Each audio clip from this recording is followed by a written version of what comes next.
afaan Oromooti. Nu waliin tura.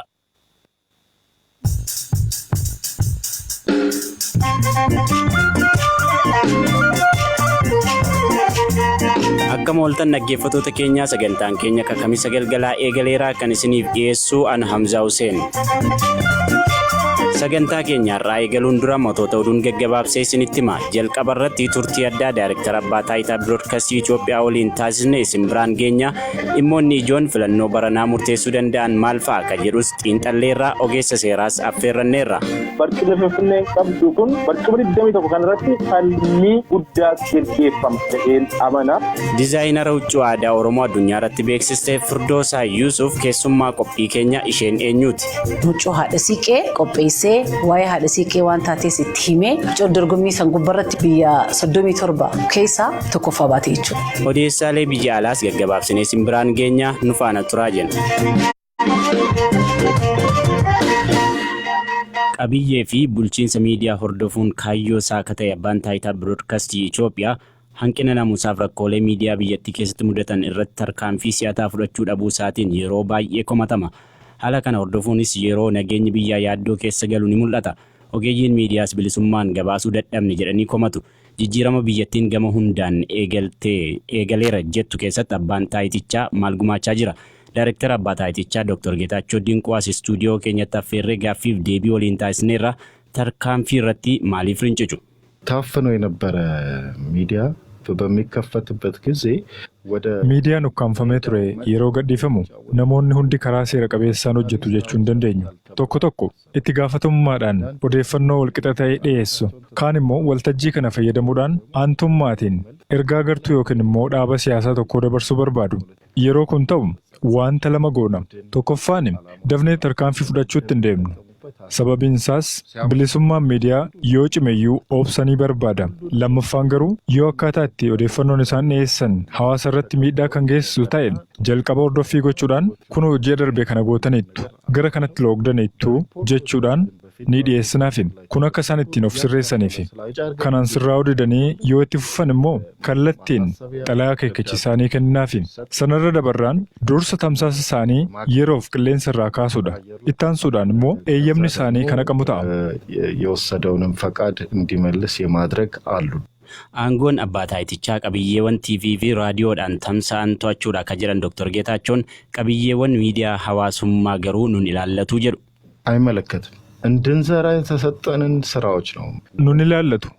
Akka hojjennuuf kan nu kenname qofaa hojjechuu dandeenya.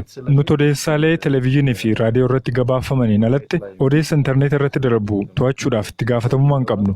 Intarneeta qofaayyuu miti kan gaazexaayyuu to'achuu hin dandeenyu. Tarii wixineen oduu sobaa fi haasaa jibbinsaa irratti ba'e yeroo raggaasifamutti akka kana to'ataniif dhaabbilee itti gaafatamummaan itti kennamu jiraachuu malu. Gara biroodkaastii dhufuus dhiisuus danda'a. ይመጣ ይሆናል ላይሆንም ይችላል። Filannoo biyyaalessaa as adeemu keessatti ga'een miidiyaa akkam ta'a?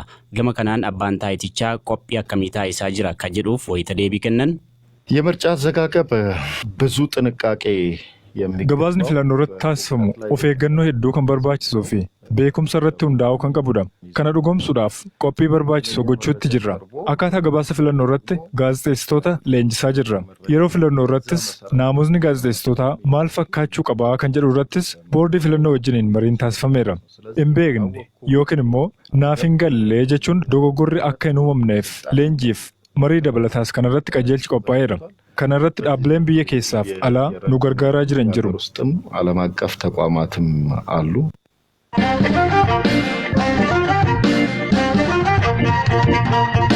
Filannoo biyyaalessaa Itoophiyaa akka bara 2020 keessa geggeeffamu yeroon isaa ji'a hagayyaa keessa akka ta'u boordiin filannoo biyyaalessaa erga labsees paartileen siyaasaa sochii waan eegalan fakkaatu. Wayita filannoon as dhiyaatu ba'anii mul'achuun waadaa uummataaf seenuu baay'isuu fi hawaasa waliin marii gaggeessuun ni heddummaata.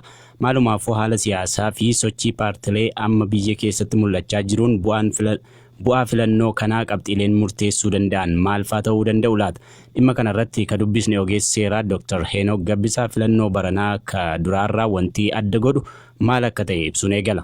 Sirna siyaasaa biyya sanaa keessatti filannoon kun adda. Filannoon kan dura gaggeeffame baroota darban gaggeeffame keessa filannoo ittiin mootummaadhuma aangoorra jiru fudhatamummaa isaa mirkaneessan ture. Boqonnaa siyaasaa tokkorraa gara boqonnaa biraatti biyyi kun yeroo sanitti dabarsudha. Lubbuu barattoota hedduu dargaggoota hedduu itti darbee filannoodhaan ga'ee uummanni nama itti amanu jaarmaya siyaasaa itti amanu filatee biyya sana harka baatee kan uummanni filateen akka gaggeeffamuuf mootummaan kun kan waadaa gale waan ta'eef yeroo jalqabaatti sirna siyaasaa fi seenaa siyaasaa biyya sanaa keessatti filannoo itti uummanni mootummaaf jaarmaya ana bakka na bu'a kan jedhu kan itti filachuu danda'udha kan jedhuun abdiidhaan jirraa jiru. Filannoo gaggeeffamu dura wanti itti yaadamuu qabu waa'ee lakkoofsa uummataati ka jedhu Dr. Henook dhimmi bakka bu'iinsa haqa qabeessa ta'e filannoo itti aanuun mirkanaa'uuf jalqaba baay'inni uummataa amma jiru beekamuu qabaa jedha. Sirna lakkoofsa uummataa gaggeeffamuu danda'u ture. Naannoo Oromiyaa keessatti teessumni paarlaamaa keessaa yookaan barcumni paarlaamaa keessaa meeqa akka ta'e adda baasuudhaaf naannoon Oromiyaa baay'inni uummataa meeqa akka ta'e kan hundumtuu meeqa akka ta'e baay'inni isaanii beekamu ture jira. Hagammaatti lakkoofsi uummataa biyyoolessaa hin gaggeeffamu. Rakkoo tokko uumama. Bara 2007 uummanni Oromoo paarlaamaa keessaa barcuma 178 qabatu. Maaliif baay'inni isaa yeroo sanaa miliyoona 35 jedhametti himamame. Amma baay'inni kun waan dabaleef barcuma meeqadha kan argachuun irra jiru kan jedhu wanti beekame. Gaaffiin eenyummaa biyya sana keessatti gaaffii ijoo fi barootaaf gaafatamaa turedha. Kanaafuu paartii gaaffii kana deebisuu irratti xiyyeeffatetu biyya sanaaf barbaachisaa jedha Dr. Henook. Biyya sana keessatti uummanni gaaffii siyaasaa inni qabu gaaffii eenyummaa fi gaaffii sabaaf sablammii. Jaarmaya siyaasaa kan federalizimii sabaaf sablammootaa irratti hundaa'ee gaaffii ofiin of bulchuuti. Biyya sana keessatti waggaa 60 olii kaasee kan dhufee as ga'e. Eenyummaan uummattootaaf saboota biyya sanaa maalirratti akka hundaa'u kan inni ittiin deebii argatu filannoo kana. Dubbiin nageenyaa fi tasgabbiis dhimmoota ijoo filannoof yaaddoo ta'an waan ta'eef jalqaba irratti furamuu qaba jedha ogeessi seeraa kun. Dubbiin nageenyaaf tasgabbii bakka adda addaatti faffaca'ee argamu naannoo lixa Wallaggaa irraa kaasee Gujii Boorana irraa kaasee darbee naannoo Amaaraa tokko keessatti kan argamu kun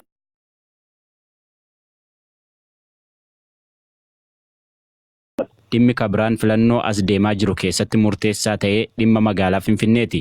Filannoon kun kanaaf furmaata ta'a jedheetu eega ummati jedhan. Finfinneen gaaffii mirgaa kan seeraan lafa kaa'ame uummanni Oromoo kan Finfinnee irratti qabu filannoo kana irratti deebii argachuutu irra jira jedhee kan hin amanu. Barcumni Finfinneen qabdu kun barcuma 21 kan irratti falmii guddaatu gaggeeffama jedheen amana.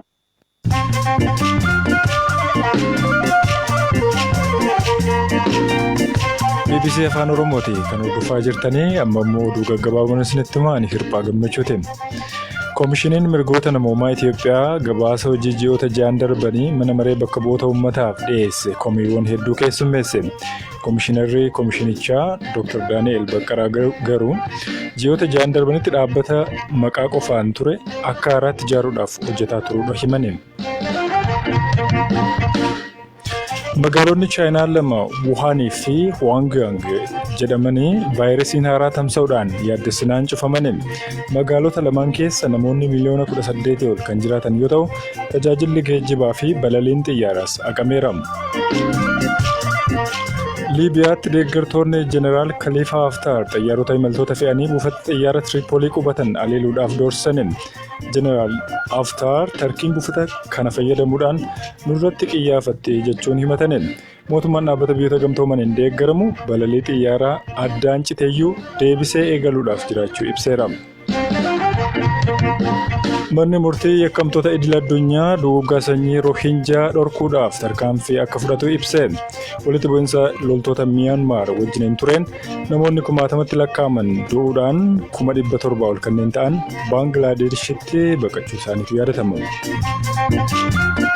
Pireezidaantiin Yuugaandaa Moosee yookiin immoo dinnicha soorachuun koo ulfaatina hir'isuudhaaf na gargaare jedhan.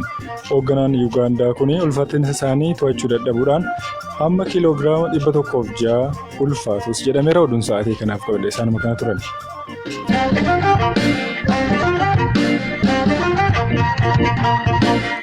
Qophii keenyaan xumuraatiin dizaayinarii uffata aadaa Oromoo isiniif qabannee dhiyaanneerra. Firdoosaa Yuusuf ogummaa ishee kanaan aadaa Oromoo addunyaa irratti beeksisteetti.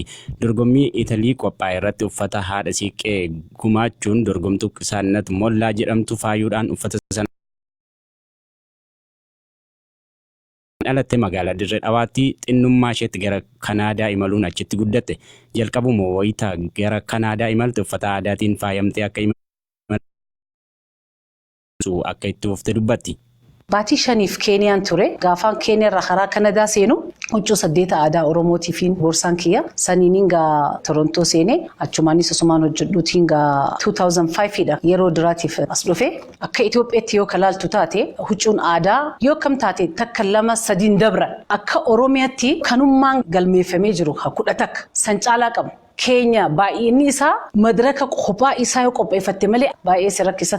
Aadaa fi seenaa Oromoof xiyyeeffannaan isaaf malu kennamaa jiraachuu dhabuutti ka'aarte Firdoosaan afaaniin qofa dubbadhee dhiisurra gochaan hojjedhee agarsiisee jijjiirama uumuun akka narra jirutu naaf gale jetti. Gullaaluu ni naari. Yeroo hunda yoo agarte nuti aadaan teenya cunqurfamtee jirti afaan keenya badee jira jenneetuma haasawin. Haasawa bira ka dabarte namuu waan danda'uun ani maaliif hin deebi'een furanne jeetiin aadaa kana Torontootti deebi'ee aadaa kana fudhadhe jechuudha. Itti ilaaleetiin achi taa'ee hojjechuun malamoo siyoon as deebi'een differensii fiduu danda'a jeetiin as deebi'ee jechuudha. Hojiin itti jiraadhu diizaayinii huccuu aadaa Oromoo hojjechuu qofa miti ka jettu Firdoosaan xiiqiitu itti nagalche jetti. Xiiqiidhaan hojjechuudhaanis hanga aadaa Oromoo addunyaa irratti beeksisuutti ga'uu dubbatti. Moodelistii Qisaannat Mollaaf uffata aadaa qopheessuun akka isheen damee kanaan morkattoota isheerra aantu gochuu koottis gammadeera jetti Firdoosaan. Hojii adda addaatiin dalagaa.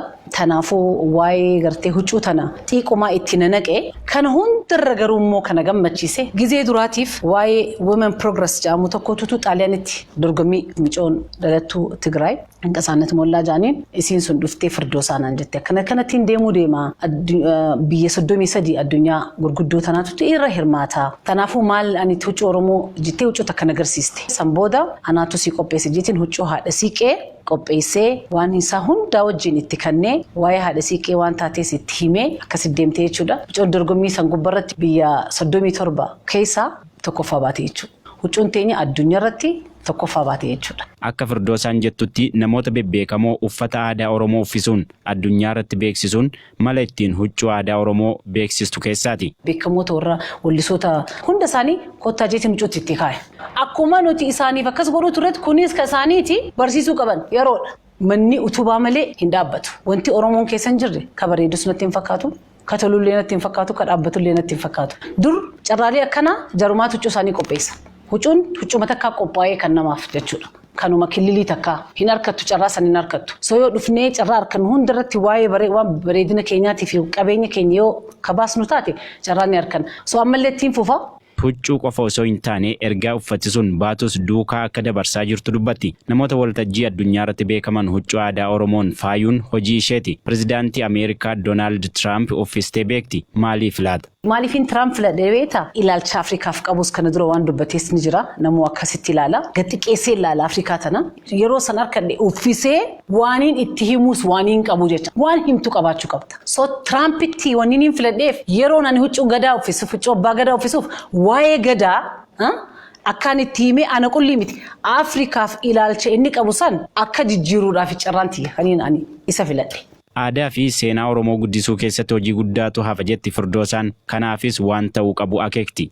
Akka Itoophiyaa keessatti deemaa jirra jeetii yaada. Akka addunyaatti immoo ganaadha. Har'a namni sabni huccuu dila kana qabu, aadaa dila kana qabu waan irraa himu. Maaliif har'a Hindiin huccuu takka qabdi. Saarii waan jaamtu. Huccuu takka aruuzaadhaaf waanuma itti goggodhan kanaan bareechanii tolchanii ilaa doolaara 20 huccuu gurguramu ija kiyyaan hin arge. Addunyaa irratti huccuun teenya akka beekamtu godhuu qabna. Akka huccuu saarii sanitti, akka nama biraa uffisan sanitti huccuun teenya namni biraa, sabni biraa akka uffatu godhuu qabna. Dhaggeeffattoota keenya odeessa kana bal'inaan marsariitii keenya bbcnews.afaanoromoo.com irraa argachuu dandeessu. Sagantaa keenyarraa kanumaan goolabna. Saganticha ka qopheessite Firaafolii Dhugaasaati. Kan tooraan isin biraan ga'aa ture an Hamzaa Huseenii. Bor sa'aatii wal fakkaatutti walitti deebinaa. Nagaan bulaa isiniin jedha.